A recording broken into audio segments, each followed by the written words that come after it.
Hello everyone, welcome back to Izzy Sandpit TV. Today's a very special episode. It marks a landmark of episode 10.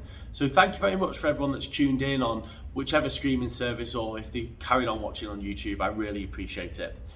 To mark that episode, I've got Sulvain, a unsigned rock band from Northamptonshire. They've released 2 singles up to now, Depths of Hell and Fifth Whiskey. They're currently working on their debut album and they're currently touring all over the UK and have a tour lined up with Stormbringer, who are a metal band from their neck of the woods. Today I catch up with Aaron and Rob, my first duo as well. We talk about music, we talk about hobbies, we talk about what they do in their spare time. It was a really interesting chat and I hope you enjoy it. Thanks.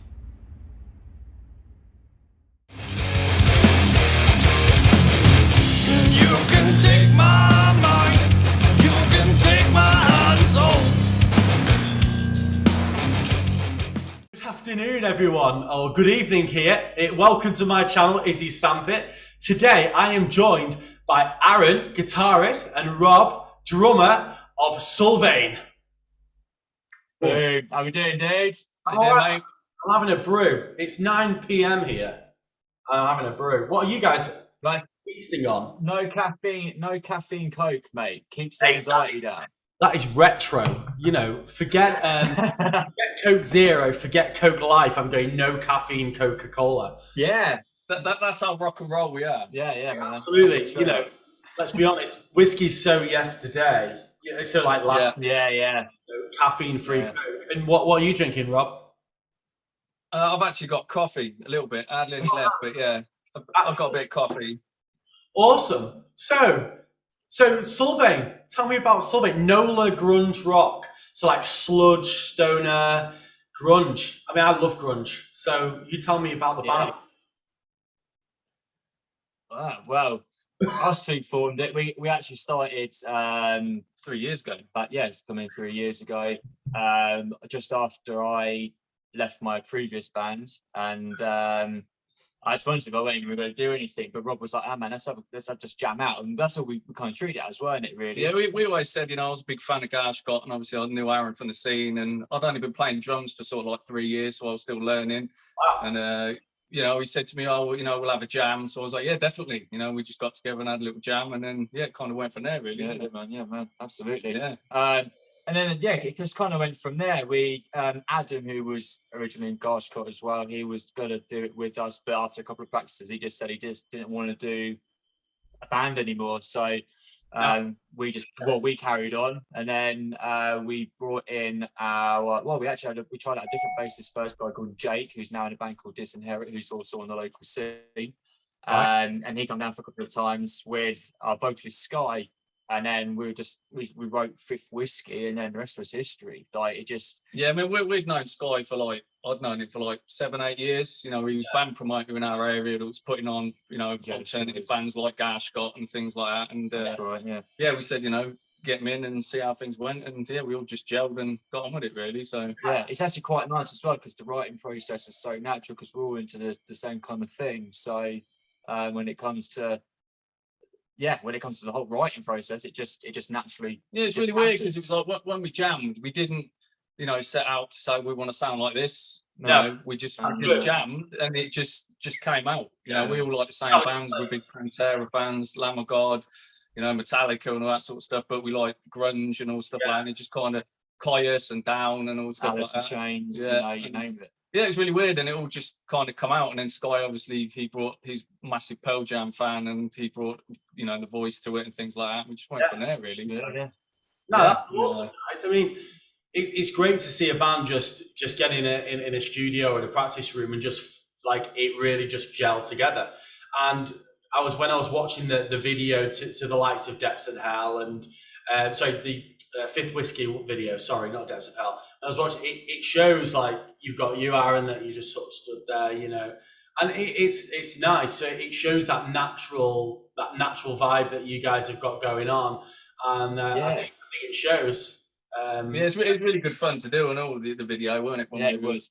That was the angle we wanted, really. We didn't want to hide anything. We just wanted to show people I think, you know, there's nothing wrong with it. I think bands, obviously, when they start up, they want to look quite proper serious, and there's nothing wrong with that. So everyone's got their own way of doing things. But for us, we were just like, you know, we wanted a video, but we wanted to capture us actually, you know. So not only were we recording the music in that time, we were also being recorded for the video. So I mean, which made it even more nerve-wracking, especially for someone like me that had never played drums in the studio. You know, not only am I playing drums in the studio for the first time, I got someone with a camera in my face as well. You know what I mean? So that was an experience. But no, it came out really well. And you know, I think it kind of, like Aaron was saying, it kind of, we all brought our own personalities out and things like that, and just messing around and just really enjoying it, man. You know, which is what it's all about. Yeah. Absolutely, and it shows in the music. It shows in how quickly you guys have got out on the circuit and really sort of caused some waves. So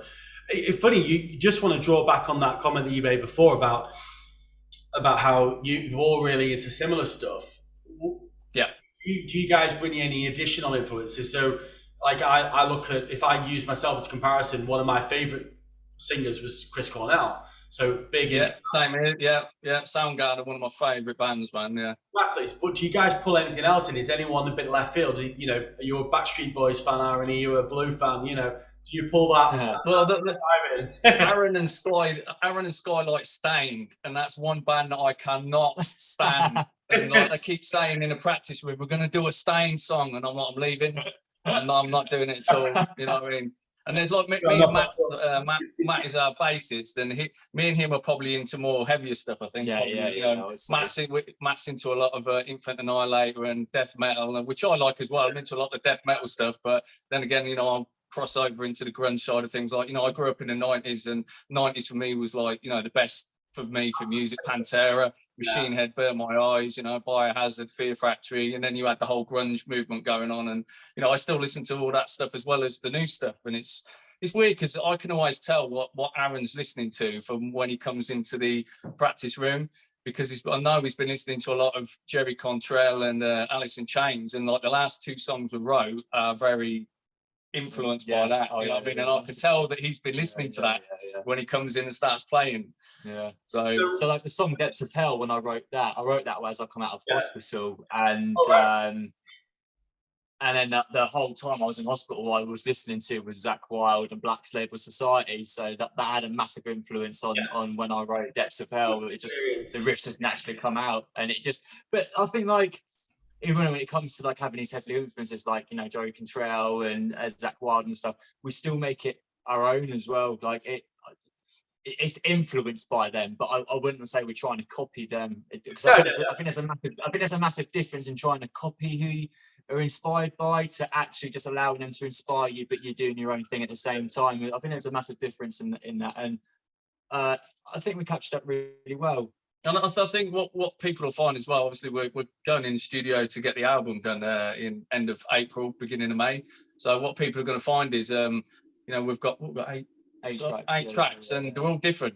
You know, we're not pigeonholed into one. You know, we've got some softer tracks, we've got some really heavy tracks. You know what I mean? So it's like, for what track you listen to, you can hear that there's total different influences in there. It's not just all grunge and things like that. So I think people would be quite surprised. Okay, what's shaping out as a real banger? Like, really? No, they're all really good, aren't they? Yeah, I mean, for me, the most I'm looking forward to recording and listening back to once it's all been mastered is Dip. Yeah, that's one of the newer tracks. It's one of the newer tracks, and purely it's the fact that when it comes to, I'm not really a big lead solo kind of guy. You know, it's something that I'm working on and look at and enjoy, starting to enjoy more. I never really enjoyed it that much. It's not even meant to be flashy. It's not like, oh, look at me, you know. It's more, I just try and write stuff that complements the track. You know, when we've got a little section, it's like, oh, we can probably put a little bit of lead in there and just trying to make it sound a bit different. And like for us, like, again, going back to what we were saying earlier, we're massive Pantera fans. So when it goes to that whole bass and drums holding the groove, and then you have Dimebag doing the lead stuff over the top, you know, we like that kind of angle. We like that kind of dynamic of the sound. So, you know, we try and do, not all the time, but every now and again, we like the fact when Matt and Rob are locked in, and I'm sort of doing some lead work over the top. People keep thinking, oh, you know, you need a second guitarist and stuff, but we don't, you know, we like having, I like it when he's soloing. There's just me and Matt, you know, him on the bass, me on the drums, like Rex and Vinnie Paul from Pantera, and we're just keeping it down while he's playing over the top of it. And so I think that's what Dip, and for me, so Dip definitely is the one that's a standout. It's one of the newer tracks as well, and I think you can kind of see how far all of us has come as musicians as well, because like when we first wrote Fifth Whiskey and things like that, and then when you listen to the newer tracks,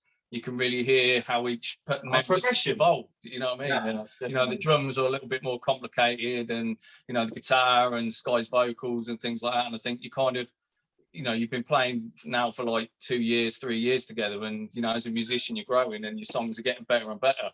So it's and you listen to the riff of, you know, a Fifth Whiskey, and it's just a straight banger. It's just like, you know, it's got that vibe, you know, and it's, I'm not gonna lie, it's not the most overcomplicated riff, Aaron. It sounds that's why it's so good. I love it. You know, so that's why I love it. It's just it's not complicated. You can just enjoy it and bang your head to it. You know what I mean? Like, you know, Enter Sandman. You know, the opening riff to Enter Sandman.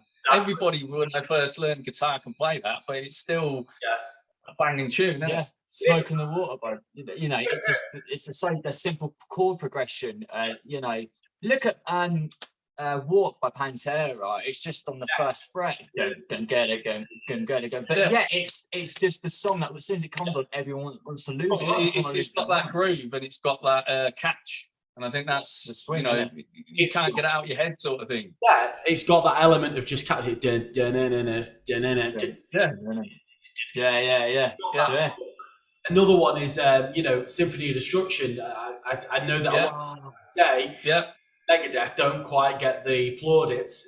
All right, mistake. No, I love Megadeth, man. Megadeth's awesome. But it's like, you know, and you can tell that shows in the music. So talking about Depths of Hell, I keep saying that, the Fifth Whiskey, the video. Yeah. So in that video, Rob, you're looking a little bit angry. Yeah. You're sort of very serious.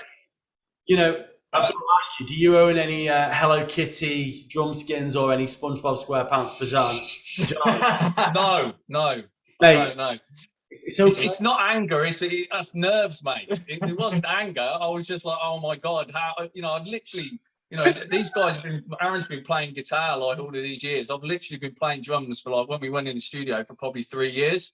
So you know, it's still new to me. And now all of a sudden I'm in the studio. I've got, you know, a guy talking in my ear, telling me what, you know, I'm playing to a click and stuff like that. It was just like so foreign for me, you know what I mean?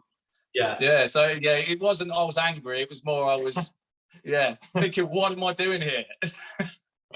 Mate, and, you know, I wanted to, you know, nail it and, you know, impress these lot and all that sort of stuff as well. So there was that to it as well. But he does own a Hello Kitty kit at home. Yeah, man. Listen, when Aaron and I, we know a popular Guitar Gear giveaway raffle site, and there was a Hello Kitty Telecaster, and I'm like, there was all over that every time, and I was fuming, lads. I was absolutely. You're kidding me? I wanted that. You know, it's like Ibanez, Hello Kitty. You know, how angry can I get? Bang. So coming on to this year, you guys are playing a gig with Ashbourne and a few. You're supporting Stormbringer, which you must be super psyched about. Yeah. And Metal to the Massive later on in the year. So Stormbringer. I know it's a support slot. Stormbringer, you know, big band. You know, it must be. Yeah, massive band. Yeah, you know, we've known, you know, Dom and all of them from the scene for years and years. You know, I mean, I've seen them loads of times. All really great guys, and it's just nice to. You know, you kind of look up to people like that as musicians. You know, John's an awesome drummer and things like that. And then all of a sudden, you know, we were asked to support them at the Roadmender in the main room at the end of last year, and it was just like a dream come true for us, wasn't it? You know, it was. It's, you know, playing main room, supporting a band like that. And have you ever heard of a band called Viking Skull a few years ago? They were quite big. Not a band that comes off the top of my head, mate, but yeah. Fair enough. Well, Don, the guitarist of Stormbringer, was part of Viking Skull for a little while, and they went on tour with, and don't quite remember, but I'm pretty certain it was stuff like Clutch and a lot of the bigger bands. A lot of the bigger bands, yeah. So Viking Skull definitely did a tour across America and stuff, so they got to quite a fairly big level. So when you look at Stormbringer and Chrysler as well, you've got your two local giants in Northampton, or Northamptonshire, I should say. And you've got Stormbringer that are more like the rock and roll local giants, and then you've got a band called Chrysler, which are the metal giants. They're like, any kind of, if you're looking at likes of Ashbourne and Disinherit, Chrysler are the guys that they look up to. And for us, I mean, Chrysler played main stage at Bloodstock a couple of years ago. I think Jamie may have shared it on one of the. Oh yeah, great band. Probably. And obviously Neil's the guitarist, and he's the one that does he records our album and our singles. So So just digging into that about the about how you got the Stormbringer support. Is it just they know you and they just said come along with us? Yeah, well, we play at Dom's practice space. Dom owns the practice space from Stormbringer, and obviously, he hears us play every night. You know what I mean? So he knew that we were getting tight and playing well and stuff like that, and we were starting to get a good local following and things like that. So yeah, they asked us, and yeah, of course, yeah. I mean, I've seen so many brilliant bands play the main movement, the Roadmender, when I was younger, and I never thought I'd ever get to play it myself, and then to all of a sudden be there, it was just surreal, wasn't it? Yeah, night I'll never forget. Absolutely, and it just goes to show that people talk about how you need a manager, you need this, you need an A&R guy, but you're doing it. Both of the methods work, they do. Yeah, 100%. I think for a band at our size, DIY it. Yeah. So go on. Yeah, you only got to look at yourself. You've only got to look at yourself with what you're doing right now with all your channels. This channel that you're doing right now, this is all off your own back. And like I said to you when you put out the post about should I go to Spotify and that, we're now living in a day and age where it's so easy for musicians or like yourselves that do, these podcasts and interviews, and it's so easy to access and put your stuff out there now that you don't, the whole need for a manager to supply you with stuff, that's kind of almost old school. That's kind of going out the window, unless you're getting to levels of like where you need probably like sort of Nuclear Blast looking after you at this point, where you're at a point where the band's big enough and almost getting at least well known across Europe, where you kind of need financial support to get you to that next level, because you will get to that point where you're probably hitting the ceiling and then you need that next jump. Up until then, I think it's all about hard work, man. The more you put in, the more you get back, right? And I think that's what we, that's what we do. We go around. We're constantly emailing venues and promoters, and if we see a gig come through town, we're like, "Whoa, we actually think our music would appeal to that audience," so we try and get support slot. And especially since lockdown finished, what's the point in playing local shows all the time? You know what I mean? We've travelled so much, haven't we? We've played Middlesbrough, Nottingham, we've done Southampton, we're travelling everywhere. No, that's what I mean. And you're putting in just to get your name out there and play as many places as possible. Otherwise, what's the point in playing the same venues in Wellingborough and places like? Obviously, we still want to play hometown shows. You want to play, but wouldn't it be people stop coming out to see you, don't they? So we've just literally been working our balls off, really, haven't we? Even all through lockdown, we practiced when we could. We practice nearly every week, even when we haven't got a gig coming up, we still practice, when we don't finish till like 11 o'clock at night, and then I've got to go home and load all of my drums, and I'll get to bed at like 12, 1 in the morning. I've got to go to work the next day, you know what I mean? But it's like, it's what we build for. Yeah, it's what we do. I think it's a lot of people look at bands and go, "Oh man, I want to do that," and you've got to go for it. But no one ever sees from a spectator's point of view, unless you're in it, you don't actually see the behind. It's like that famous, it's like one of these famous cartoon images that you see where you got the three podiums. Like I saw a drawing of 3 podiums where you've got first, second, and third, and then you've got the crowd spectating, taking photos of them and blah blah blah. But then underneath that was like all the failures that they come across and all the hard work, years and years of money that they put themselves into to get to that point. And I think it costs you a fortune, you know what I mean? Especially like being a drummer, I break cymbals all the time and they're expensive, and you've got albums to pay for and singles, and then you've still got, I've got a wife and kids, so, I have to be there for them as well. They support all of us, don't they? And it's hard sometimes, man, but it's definitely worth the hard work. You put the hard work in, and then when you play and all of a sudden people are singing your lyrics back to you, it's just like, wow, you know, this is, you know, we've been at gigs and it's been like really stressful, you know, and we're on stage and everything's going wrong and we're about to start, and I've looked at Aaron and I've said, why am I doing this? You know, why do I put myself through this? And then we get halfway through Depths of Hell and everyone's singing the lyrics back, and we just look at each other and we're going, this is why we do it. Absolutely. No, and you know, just two things on that. When I was listening back, you talk about the hard work and the effort. The time is what it takes. You know, the cost element is always, it restricts you at times, but the time is what's precious. And I look at a band that's just been on the channel a few episodes ago in Slacker, and they've done 350 gigs in 3 years. So that shows just signed a record. That is a lot. That's a lot of gigs, and that's including the fact that they do out for 6 months and they played all the social distance gigs, and the other thing as well is, you know, if you keep working at it, and that moment where someone sings back a song or someone make it all worthwhile, exactly, and that's what you do it for. And you know, it's great to listen to you and Aaron, because the both of you sound so excited about it, and it's great to see that passion that in the world where, you know, there's probably 10,000, no, probably not 10,000, probably about 1,000 bands all working for that one Bloodstock support slot at the bottom, you know, where your name's that big. But, you know, you're there doing it, you know, and that's what you hope to achieve. You know, again, done that before. Yeah. You've done it before, I know. Rob, obviously you'll get there, mate, because your drumming is, if you're saying that was your drumming at 3 years when you recorded the video, then I'm sure it's even more. So keep going, guys. Honestly, keep going. Definitely, man. Yeah, I think that's a good thing. Me and Aaron have got a lot of drive. You know what I mean? When we first got together, you know, we love it, don't we? We put everything we got into it, same as Sky and Matt do as well. You know what I mean? And we're just four guys that just want to get out there and play music, man. You know what I mean? If we go to a gig and there's two people there, if those two people are banging their heads and, you know, and enjoying themselves, that's what it's all about. You know, if I go to a gig and there's 1,000 people banging their heads and enjoying it, it's what it's all about, really. It makes it all worthwhile. If they buy a t-shirt or they come along and see you again, then you've picked up a fan. Oh, there's no better feeling than walking around somewhere and seeing somebody wearing a band shirt. It's just it still blows my mind to think. Blew my mind as well when I just saw a random guy in the street. Yeah.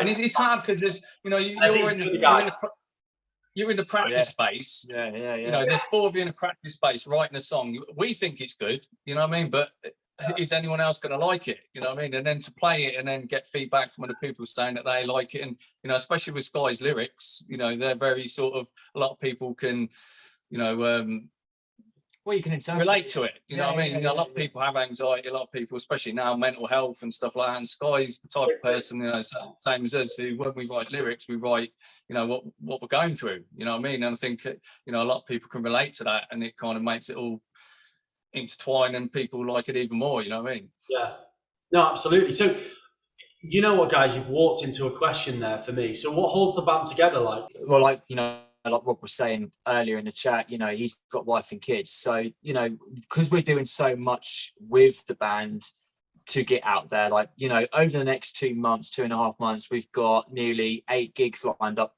including 10 days in the studio to record our debut album.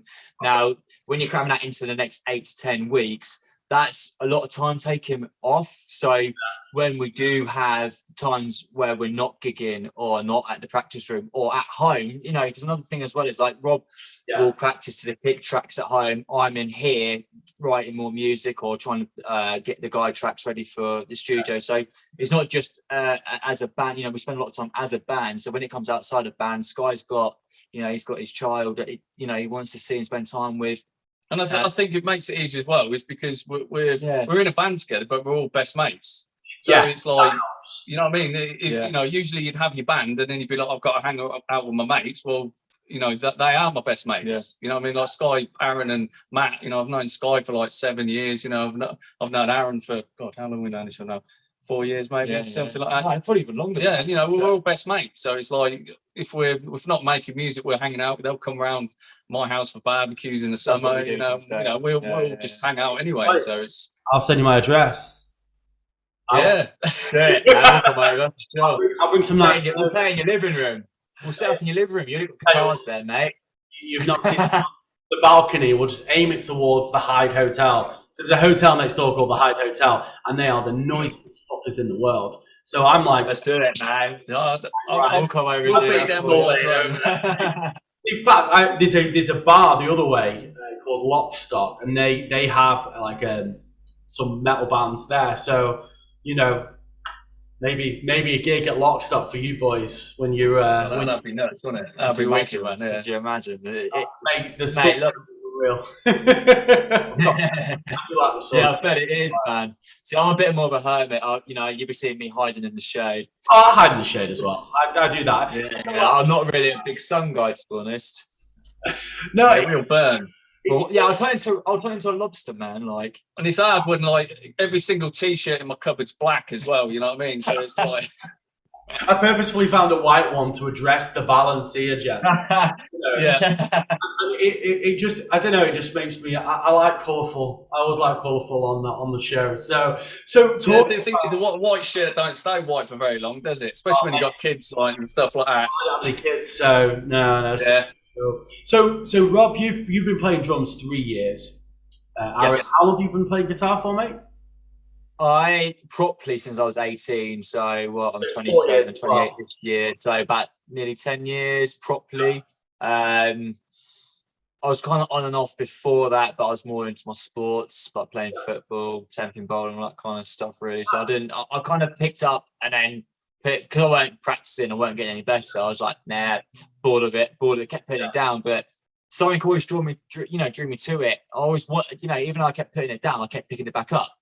Yeah. And then when I got to 18 and my love for music just, I think, kind of jumped to another level. And I was just like, no, I'm actually going to work at this thing, man. So I bought a guitar, which is the red one that I used, the LP that you'll probably see in a lot of my recent photos with Sulvain. I bought that when I was 18 for 50 quid from one of my mates' dad, because he just had it in a Bargain. storage room. So I was like, nice, can't be a good bargain. And I just worked on it, and then that's when I formed Garshkott, and then obviously the rest was kind of history. Yeah. So yeah, I was like, yeah, becoming 10 years this year that I've been playing. That's what I mean. Like Sky had never been in a band before. No, I'd never been in a band before. Matt, our bassist, he'd been in a few local successful bands, but for me and Sky, this is all brand new for us. Everything we're doing, it's just like new. Yeah, it is, man. Yeah. So yeah, It's funny because you hear about learning on the job. No. Well, I was just the point I was going to say was you hear a lot of bands, so sort of that successful band pulls that successful band, and then maybe a third guy. But it seems like you've got yourself, Aaron, that's been in loads of bands. You've got the bassist who's been in loads of bands, and then you've got you and Sky, Rob, that have sort of no experience, and you pull in, and it's like, actually it's created a real force, and maybe yeah, definitely, yeah. No, it really is. And you might have a bit of tension if you brought in someone that's like, oh no, I want to make it a bit more Metallica sounding. I want to make it a bit more, I don't know, Ailstorm sounding. I've just put that out there. So, it's good that you've got that raw energy and that it's all come together, almost slotted together nicely, really. So, as well, Aaron, just let me, it's mainly aimed at you, so I apologise, Rob, for this next question, but you performed at Bloodstock with Garshkott. I believe, listening after the music, that the very taster that the guys that I've seen or I've heard, do you reckon you can get back there again? Because Garshkott was good from what I've listened to, and are you hoping that that's the level you're going to achieve? I'm hoping to go. I've got so much belief in this band that I will do more. Yeah. And the aim for the sky's the limit, really, if not more. I've done it with Garshkott and worked hard, but this band works just as hard. And we all want the same thing. We all want to compete. We want to get to that level. I do believe we'll get on that New Blood stage again, as with Sulvain. I do truly believe. The one thing I did say to Rob was, I've got to get him on that New Blood stage. That was the one thing before we even played a note together was, I'm going to get the first thing was, he said to me, I'm going to get you on that stage playing in front of an audience, and obviously we did that. And then his next thing was, I'm going to get you on the New Blood stage at Bloodstock. So I do want to do that. And then the next goal would be to then it'd be really cool to be invited back to play the Sophie stage, which is the next big stage up from that. And then again, work even more, release another album, and then go and play the main stage. So on top of that, I'd love to play all the other festivals as well. So yeah, it was a real, you know, I've had a taste of it and I want more. Addictive. You know, and yeah, yeah, 100%. And yeah, I'm just super stoked that, you know, if we were to do it, which I do believe we will, and I just can't wait when that day finally comes, man, because it's just going to be a roaring day. I just can't wait. Just thinking about it gives me goosebumps, man. Yeah, it's really cool. You know, I think the things we've achieved as well. So, you know, we've only been together 3 years as a band, and like a year and a half of that we've been locked down for. Yeah. You know what I mean? And I think, you know, the amount we've achieved already so far, it like surpasses what I ever thought we would anyway. So Yeah, and you know, that probably keeps you grounded as well, because it's good to not get too carried away, but you've got to aim high and dream big, and that brings you on to Metal to the Masses. So, I think that, you know, you've got that coming up. How do you fancy your chances in the heats then? Yeah. I've actually only listened to 2 of the other bands. I didn't manage to catch the 4th one that's on your heat. Chances? To be honest with you, mate, it's if we go out the first heat, we go out the first heat. Yeah. You know, that's what it is. It is what it is at the end of the day. Metal to Mass is very much based on the day you perform. So we could be the biggest band regarding followers. Let's say, you know, we've got more followers on social media than the rest of the bands. Let's say, but we could turn up on the day and we could play the worst. Yeah. And it's always based on judge and crowd. So it depends on how you control the crowd. You know, on the day you might have a bad day in the office, which it will always affect your result. So I will never ever. What you could do is just go in there and give it 100% and give it your best and enjoy it, and just hope that other people enjoy it as well. But even as a competition, right? You shouldn't write off other bands. You shouldn't have this attitude of, "Oh, we're better than them, we're better than them, we're better than them." Because if you start having that attitude, you start having that attitude, and then I think it's that attitude that consumes bands, that then leads them to breaking up, because they're like, we're better than them, but they're not doing better. So they're like, they've got this massive ego about them, but all that ego is doing is crushing themselves. It's not taking them much further. And this whole thing, you know, it's about, you know, I'll scratch your back if you scratch mine, and that's what the scene should be. I mean, I know it's not always, but it should be about that. That's what music always represents. Everyone relies on music or leans on music when they're going through a bad time and all that kind of thing. And when it comes to, like I said, we got Metal to Masses competition. The competition is solely there for an opportunity for you to get onto a platform to jump from as well. So yeah, even though it's like, yeah, everyone wants it. Of course, they wouldn't enter if they didn't want it. But you shouldn't hate on other bands for being in it. You know, you're all in the same boat, so you should be there to support each other. And plus, looking back at history as well, like a lot of the bands that I know that have won it, it's took them 2 or 3 years to actually win it. Yeah. So, you know, I don't think I know, not that I can think of any bands that have gone in first time and won it. No. So, you know, I'm not stupid enough to think we're going to go in there straight away and get straight. It might take us a couple of years, but, you know, we'll do it. Yeah. We'll just keep doing it, and we'll just keep going until we get that spot. Like, we won't stop. If it takes us 4 years, but we'll keep going.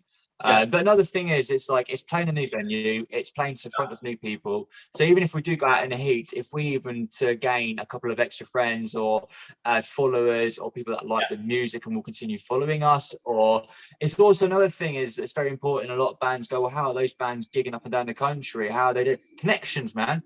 Everything's about connections. You make friends with another band, they go off and play another band. Oh yeah, we want to bring them on board, or we want to, and which has happened, you know, a couple of times to us. We've played with bands, you know, out of town, and we've got on really well with them. They've liked us, and then they've asked us to play with them, and the same we have with them. So there's a band called Canavar down in Southampton, and they brought us on their show. It was the first show back out of lockdown. So we went down to Southampton. And in return, we put them on our last headline show, our last hometown show last year. Last year. November. Yes. And that's what you should do. That's what it should be about. Great bunch of lads, you know, they're doing really well. So it's what it's all about, isn't it? No, absolutely. And in this day and age as well, there's a lot more space.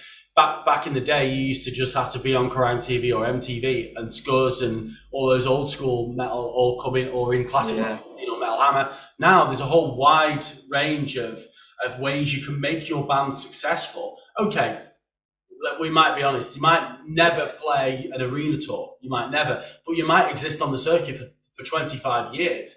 And how cool would it be? Okay, you might not be multimillionaires, but you might be able to make a successful living out of being in Sulvain and making Sulvain successful, being happy, doing all those things, going out with your mates again in other bands, Stormbringer, you know, picking up on all those times, Ashbourne. Yeah.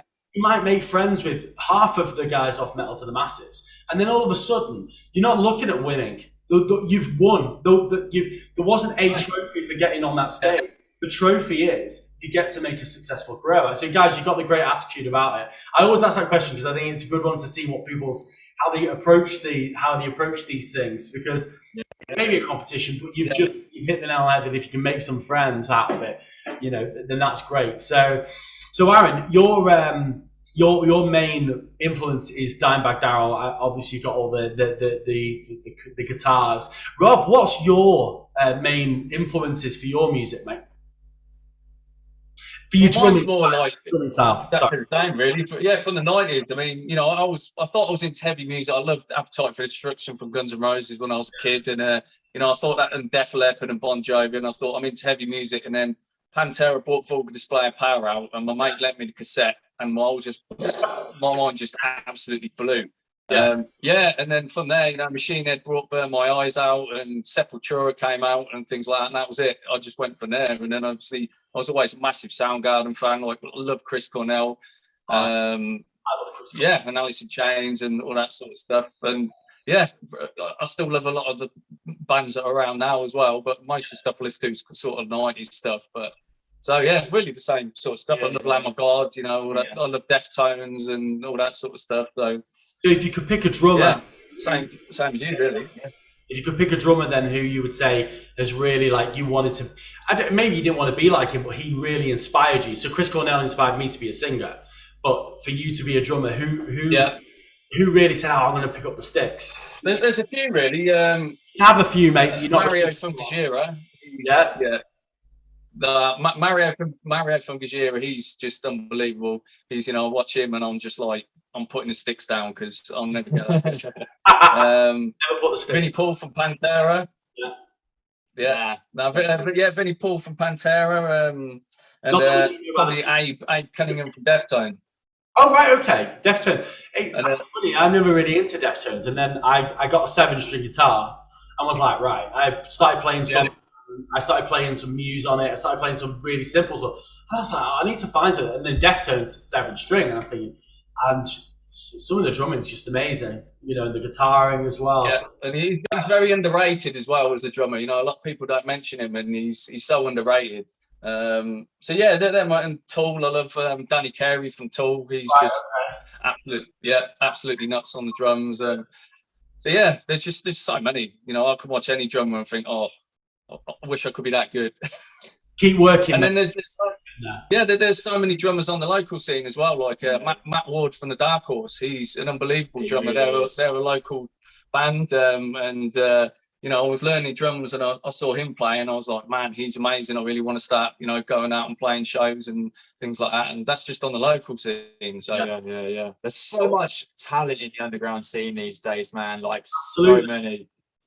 Yeah, I get that. So this might not just be a local; it might be a local guy as opposed to someone's famous. So go on, Aaron. Other than Dimebag Darrell, mate, go on. Give me some of your influences from your guitar. So the one that really picked me up, made me want to even start picking up the guitar was Kirk Hammett, for sure. I know that's like Metallica and stuff, but it was I don't know if you've ever watched it, but they did the Cunning Stunts DVD in 1997. And I remember watching that when me and my brother, we must have been like 9, 10, and my stepdad put it on. It was like a 2-hour thing that they did. And it was just before they released the Load album, I think, if I remember rightly. Anyway, they did this 2-hour set.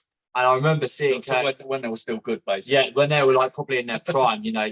And I remember just seeing Kirk Hammett. He had like eyeliner on, black nails, and he had this like Les Paul looking guitar, and he just looked like a god, man. I thought, damn, he is like, that's what I want to do. That, and he was like doing all these crazy licks, and I was like, man, like I really want to be that. So he absolutely was the one that made me pick up the guitar. But when it comes to influencing, as I've got on later and down the line, yeah, Dimebag is obviously one of the biggest, if not probably is the biggest influencer. You've got Jerry Contrell as well. He's really been, especially of most recent stuff as well.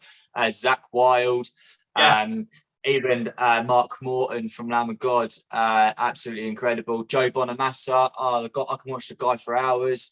And I know these are all like super big names, but these are guys that have been at their craft for years and years and years. These guys eat, sleep, and breathe this stuff, man. Like, they're not just like, oh, look at me. Like, they eat it. They literally live for the guitar. And I think it's that attitude that draws me to these people. Even like Kerry King and stuff like that. It's just Scott Ian from Anthrax and all these guys. You look at them, and Metallica, they could have gave up fucking 20 years ago. You know, if they were in it for money, they could have gave up 20 years ago. But they haven't. Not once have they stopped. It's because it's just they love. That's all they know. It's live for music. And that's what it is, man. So for me, yeah, you know, so Dimebag, Kirk Hammett, Joey Contrell, Zach Wilde are definitely the big ones up there for me. Awesome. You see, I remember the first thing that I didn't know I had a singing voice. Whether it's good or not, I'll let other people decide that. But what made me, I was playing Sega Mega Drive and I was playing Road Rash.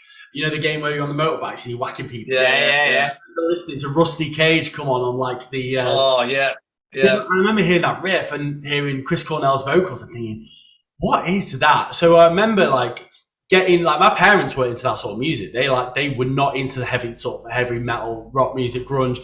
And I remember, like, it was weeks and weeks. I was trying to find out, and obviously no such thing as internet back then, or it was very basic. And I remember going, "Oh, that's Soundgarden, that's Rusty Cage," and I'm like, "That's awesome!" So I went to HMV, bought the CDs, bought all of them, you know, and I'm like, next to Ultra Mega OK, listen to Flower. So yeah, you know, it's great how you pull your influences. I didn't realize Gojira was such a big influence on you guys.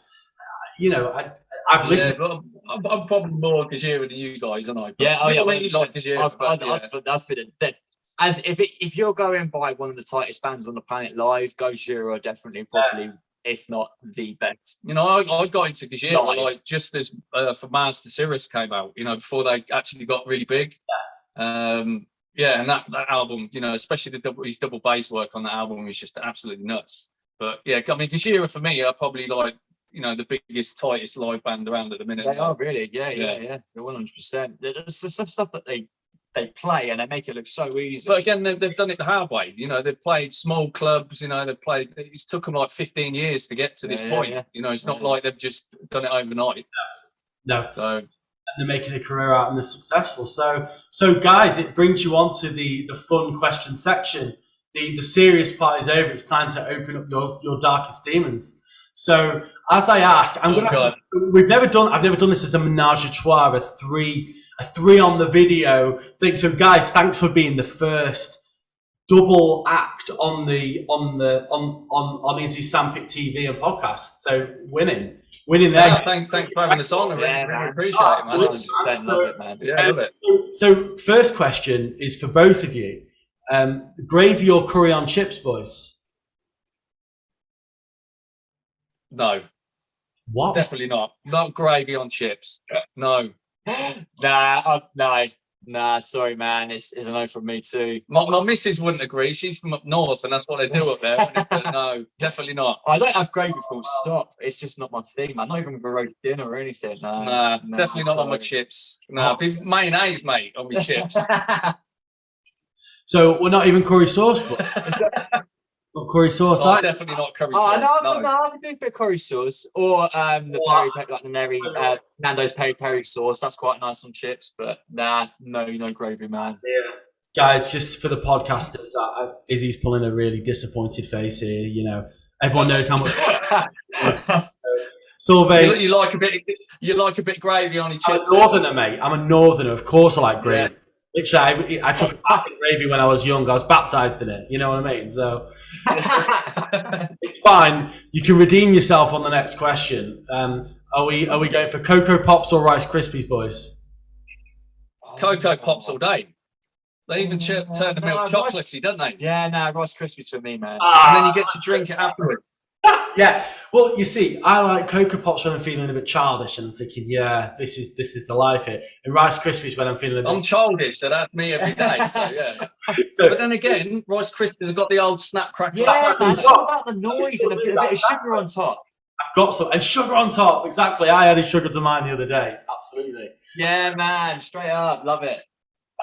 So, if you could play any character in a video game, who are you lads playing? You can even be in the same game, if you like, or different. I'll let you off.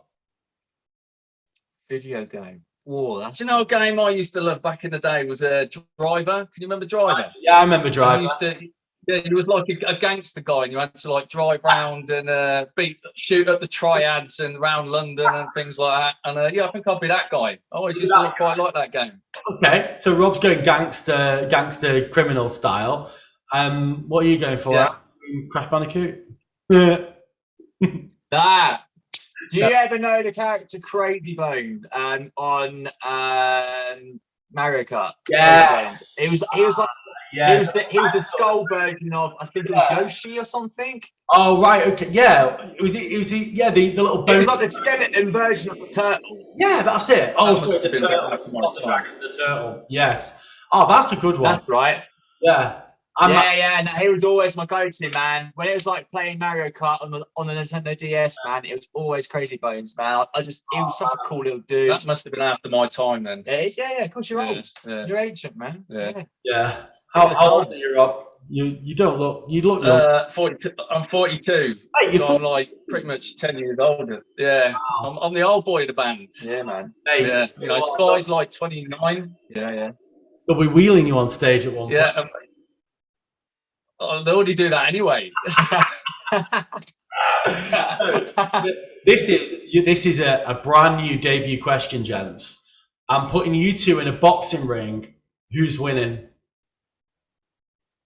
Oh, Rob. I was a kickboxer for 20 years before I played the drums, so if I'd lose, okay, hold on a second. I did Thai boxing for about 4 years. I did Thai boxing for about 4 or 5 years, but I never did it to the level that this man did. I absolutely. That's why I was so late to taking drums up. I was literally a kickboxer for until I was 38. I won the British title, I won the English title, and got my black belt. I used to teach and stuff like that. So it was pretty handy. And then my back gave up, so I had to give up. So all right, then. So I'll get beaten. You get absolutely mullered, as we would say up north. Yeah, we can. Yeah, 100%. I'll be like, it'd be like a hot knife going through butter, mate. He's a lover, not a fighter. Yeah. I'm a lover, not a fighter. I think I've only been in one fight in my life, and even then I lost it, you know. And the paper bag, the paper bag one. So, all right then. Here's one final quick question then for you. So, what are each of you have a guilty pleasure in your music? As in, really good. So, I like Spice Girls. Well, yours has got to be Stained, but you'll say it's not guilty. No, it's Stained to me. I just Stained are not a dirty secret. They're not. No. Come on, Aaron. Give me a secret one. What you're listening to in the bath? You got candles lit up, mate. You got your pillow. Do you know what? It's not. I don't really. If I listen to music, I don't think it's a guilty pleasure because if I like it, I like it. You know what I mean? But for me, what a lot of people won't believe, I'm a massive Little Peep fan. You know, I'm not usually into rap and stuff like that, but I'm a massive Little Peep fan. And it's not a guilty pleasure because I think the guy was brilliant. But that's probably if I was to be in a room with all the metal lads and I started listening to Little Peep, then they'd probably say it was the guilty pleasure. That becomes a guilty pleasure. Yeah, but no, I love the guy. He was brilliant. His lyrics and just everything was just, he's only around for 3 years on the scene and he writes so much good music for me. But that'd be if it had to be guilty. Oh man, that's a difficult question, man.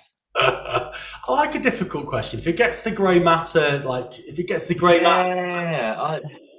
I'm just trying to think of what people would class as a guilty pleasure, man. You're not got any Britney Spears or anything like that. No. But you can't. Okay, like Britney Spears or Pink and that kind of thing. I still admire. Okay, I'll tell you what it is. I do like a bit of Ed Sheeran. Not all of his stuff, but That is a guilty pleasure. but Look, you guys are cover a castle on what this. track is it? No, it's something. No, he my has girl. got a couple of tracks where I'm like, all right, fair enough, man. I actually quite like the guitar work in it. So yeah, because he did the one for The Hobbit, I See Fire. Yes. Cracking track. And this is it. And he just did that duo with Bring Me the Horizon. Now, you might not like post-hardcore or metalcore or any of them. But, you know... I'm a big metalcore fan. And, I didn't mind Sepaternal by Bring Me the Horizon. It's a great album. Atreyu were my favourite of all of them. And I know that I'll get absolutely rinsed by Jamie Price for this one, who's one of our friends. I love Jamie Price, man. He's a legend. Guy, bless him.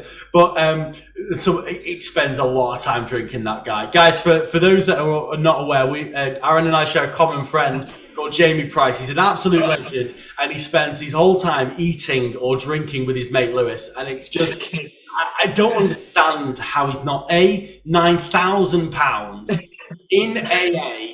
It's just crazy. It's unreal. It's just obscene. The guy, man, I don't know how he does it.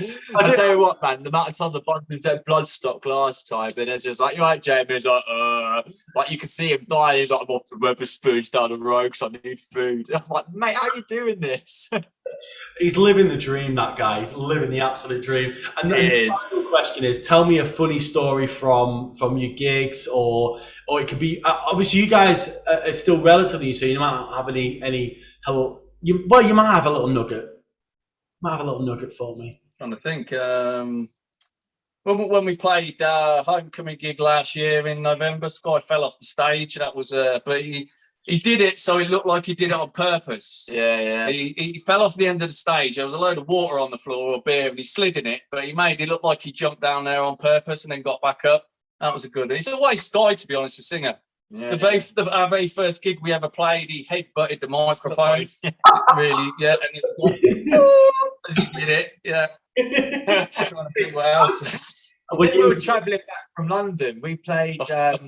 We were travelling back from London. The face. So I just come out of hospital, and it was our first show back, and we played the Unicorn Camden. Yeah.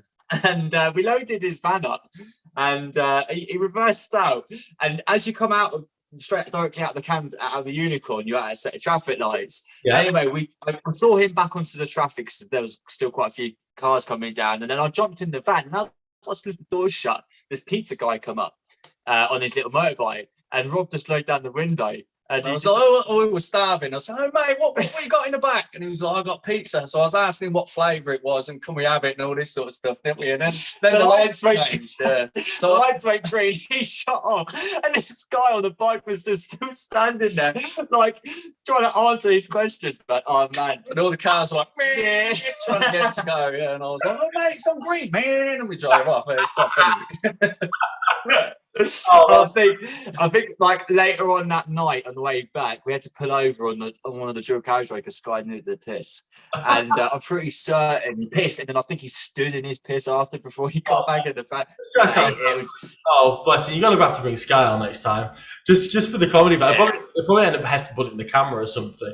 So you would. Funny because you talk about headbutting the microphone. Yeah. I played the Roadhouse in Manchester. It doesn't exist anymore. It's closed down now. And I remember I was having a bit of a dance, and I jumped up on. There was this cab in front. It was like these blocks of cabs. I jumped on, headbutted the roof because the roof was dead low. So I sort of looked. I spelled. I've got another little. Sky did the same kind of thing at another gig we played. There's what's the place called in you're on Mama Ruth's. Mama Ruth's. Yeah, the Voodoo Lounge. And basically, either side of the stage is like a really low ceiling. Yeah. You have to duck to go under it. And we ducked underneath it so many times to load the gear up. And he literally finished the song, run off the stage, knocked himself out onto the floor, and then woke up with all blood on his head, didn't he? As he left the stage, it was pure comedy. Bearing in mind, when we finish your set, we're still playing, so he does this whole thing where he'll basically introduce the band at the end of the night when we're still finishing the song off, because it's how that track goes. And then what he normally does is he normally leaves the stage while we're finishing the track, just to kind of create that atmosphere. Yeah. But he did it then, so we were still playing, and it was just it was class, man. Knocked himself out in front of him. They're always about Sky. Sky's the limit. Stories. Yeah. Couldn't resist. Yeah, basically. Yeah. But I feel it because I whacked my head on this roof, and then next thing I sort of and just landed on my ass, got up and was sort of carried on singing because it was in like an interlude, and everyone was looking at each other going, "How did you get up so quick, Izzy?" I'm like, embarrassment. That happened. Yeah. All adrenaline. I lay down. I was like, knocked out like I've been having 6 rounds with Rob. So, right, I'm going to wrap it up there. You guys have been absolutely fantastic. I really appreciate you coming on, giving me your time on a Saturday. It's our pleasure, mate. I've really enjoyed it. It's been good fun. I'm glad you had a good time. So good luck with the new album. I'm looking forward to hearing that. Good luck with the game. Good luck with the Mountain Masses. Even if you don't win exactly, guys, keep going because the music's good. From the little teasers you've got. Good luck with the Stormbringer support. That'll hopefully give you some great experience of playing again in some deep crowds. And other than that, gents, thanks for coming on. Thanks for coming on Izzy Sampit TV. All the best. Yeah, thanks, mate. All the best, man. Thanks very much. Appreciate it. Thanks for your support, man. No worries, man.